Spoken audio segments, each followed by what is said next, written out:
జాతీయ క్రీడా పురస్కారాల్లో తెలుగు ఆటగాళ్లు సత్తా చాటారు. బ్యాడ్మింటన్ ప్లేయర్ రంకిరెడ్డి సాత్విక్ సాయిరాజ్ను మేజర్ ధ్యాన్చంద్ ఖేల్ రత్న పురస్కారం వరించగా, అందుల క్రికెట్ ప్లేయర్ ఇల్లూరి అజయ్ కుమార్ రెడ్డి, కబడ్డీ ఆటగాడు పవన్ కుమార్ను అర్జున్ అవార్డులు వరించాయి. వన్డే ప్రపంచకప్లో అద్భుత ప్రదర్శన చేసిన టీమిండియా బౌలర్ మొహమ్మద్ షామీని అర్జున్ అవార్డు వరించింది. కేంద్రం ప్రకటించిన జాతీయ క్రీడా పురస్కారాల్లో 26 మందికి అర్జున్ అవార్డులు లభించగా, ఇద్దరికి మేజర్ ధ్యాన్చంద్ ఖేల్ రత్న అవార్డులు దక్కాయి.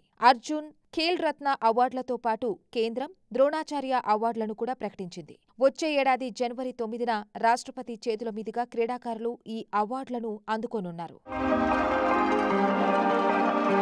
రంకిరెడ్డి సాత్విక్ సాయిరాజ్తో పాటు badminton star Chirag Chandrashekhar Shetty major Dhyanchand Khel Ratna award అందుకోనున్నారు. మహమ్మద్ షామీతో పాటు రెజ్లర్లు సునీల్ కుమార్ అండ్ టీమ్, ఆర్చర్లు ఓజాన్ ప్రవీణ్ థియాటలే, అదితి గోపీచంద్ స్వామి, అథ్లెట్స్ శ్రీశంకర్, పారుల్ చౌదరి, భాస్కర్ మొహమ్మద్ హుసాముద్దీన్ సహా మొత్తం 26 మందిని అర్జున్ అవార్డు వరించింది.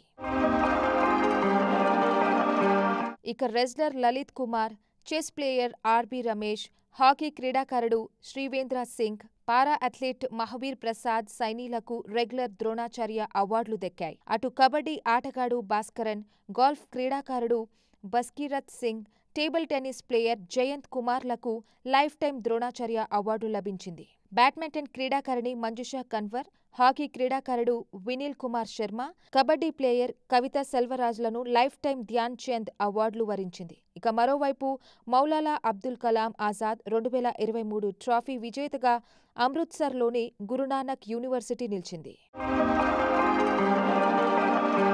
మరిన్ని వీడియోస్ కోసం ఛానల్ ని సబ్స్క్రైబ్ చేయండి. లేటెస్ట్ అప్డేట్స్ కోసం వాట్సాప్ ఛానల్ ని ఫాలో చేయండి. అండ్ లింక్ డిస్క్రిప్షన్ లో ఉంది.